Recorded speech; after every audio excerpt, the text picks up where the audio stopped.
হরে কৃষ্ণ। আজকে আমি আপনাদের শোনাবো আত্মা কিভাবে শরীর থেকে বের হয়।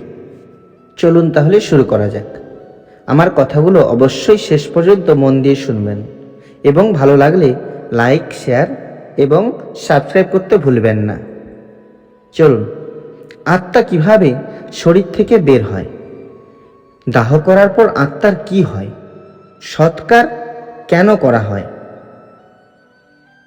চলুন তাহলে জেনে নেওয়া যাক। শ্রী বিষ্ণুর বাহন গরুর পাখি একবার তাকে প্রশ্ন করেন, মৃত্যুর পর আত্মার সঙ্গে কি হয়, মৃত্যুর কতদিন পর আত্মা যমলোকে পৌঁছয়। এর উত্তরে বিষ্ণুদেব যা বলেন তাই গরুর পুরাণে উল্লিখিত আছে। গরুর পুরাণ অনুযায়ী ঊর্জা বা আত্মা কখনোই নষ্ট হয় না। তা শুধুমাত্র একটি শরীর ত্যাগ করে অন্য শরীর ধারণ করে। এই ঊর্জা যখন শরীর থেকে বের হয় তখন তা ধোঁয়া বা কুয়াশার মতো হয়ে থাকে। গরুর পুরাণে বর্ণিত হয়েছে, শরীর থেকে বের হয়ে আত্মা কিছুক্ষণ সচেতন অবস্থাতে থাকে। এই সময় আত্মা খুব দুর্বল থাকে।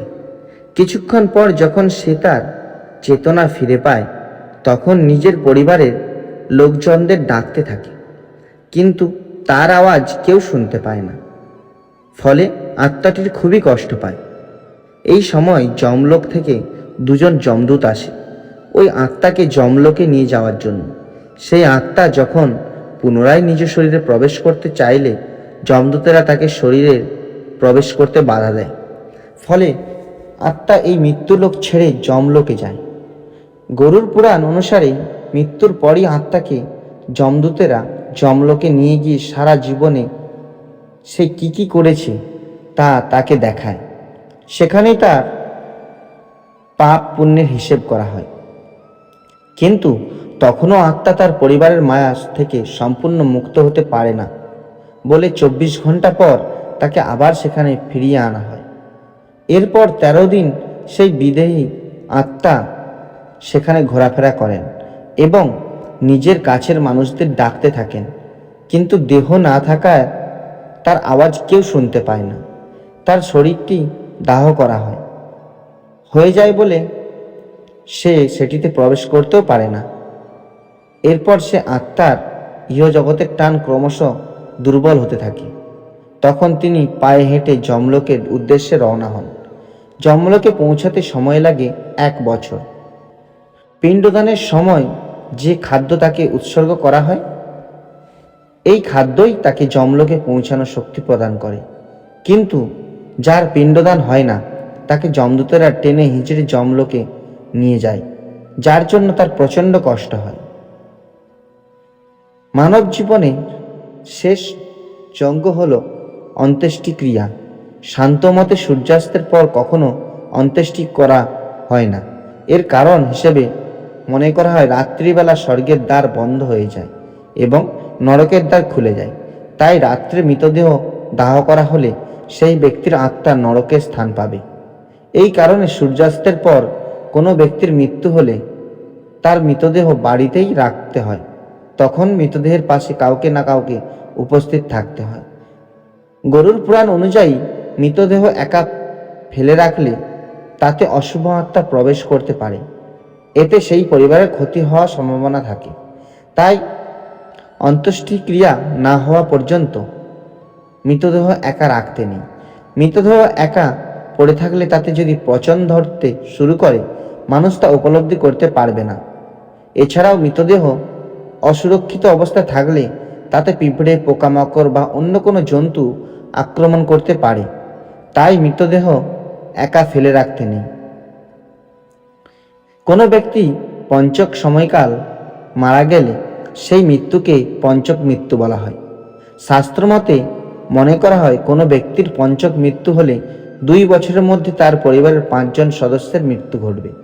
পঞ্চককাল বা পঞ্চক যোগ হলো অত্যন্ত খারাপ সময় বা দোষ, যখন পঞ্চক নক্ষত্র যথা ঘনিষ্ঠ, পূর্ব ভাদ্রপদ, শতভিসা, উত্তর ভাদ্রপদ এবং রেবতী নক্ষত্র, এই 5টি নক্ষত্র একত্রিত হয়। বৈদিক জ্যোতিষশাস্ত্র অনুসারে তখন পঞ্চকাল গঠিত হয়। পঞ্চকাল বা যোগ 5 দিন থাকে। এই সময় চাঁদের অবস্থান কুম্ভ ও মীন রাশিতে হয়। এই সময়ে মৃতদেহ দাহ করা উচিত নয়।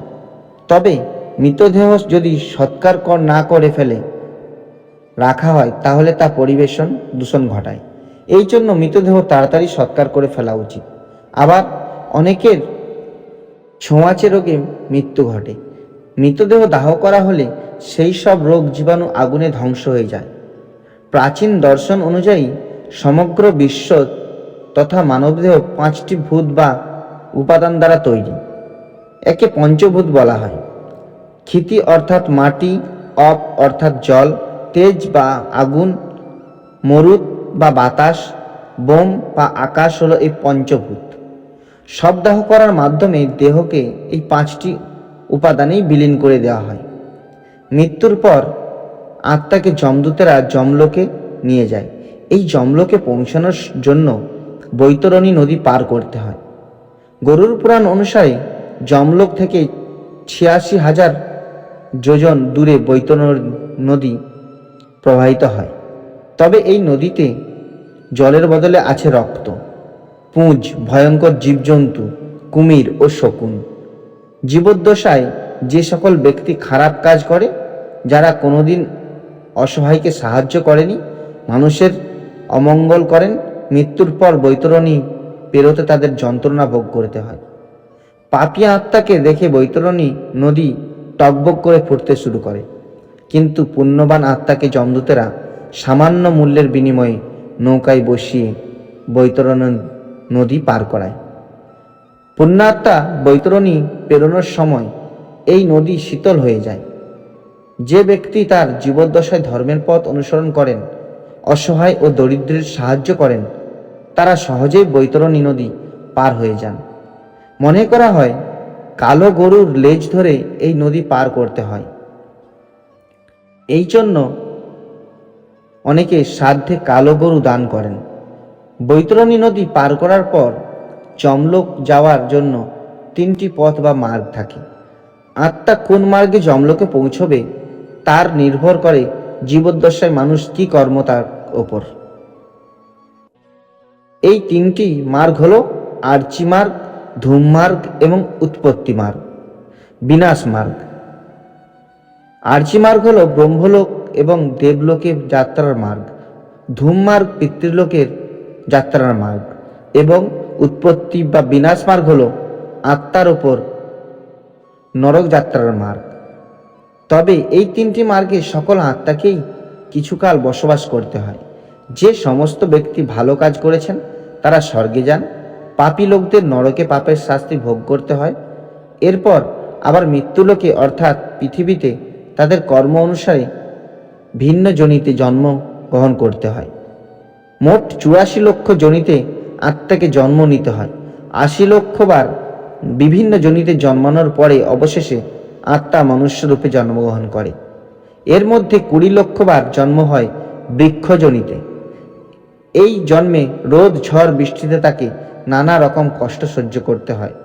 9 লক্ষ বার জন্ম হয় জলচর হিসেবে। এই রূপে একজনের মাংস আরেকজন ভক্ষণ করে জীবন ধারণ করে। কৃমি বা কীটপতঙ্গ জনিতে 11 লক্ষ বার জন্ম হয়।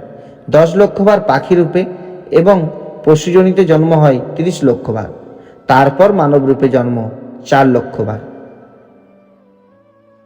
যতদিন না এই কর্মফল ভোগ সম্পন্ন হয় ততদিন তাকে জন্ম নিয়ে এই পৃথিবীতে আসতে হয়।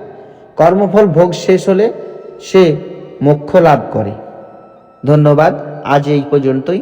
আমার কথাগুলো ভালো লেগে থাকলে অবশ্যই লাইক, শেয়ার অ্যান্ড সাবস্ক্রাইব করবেন।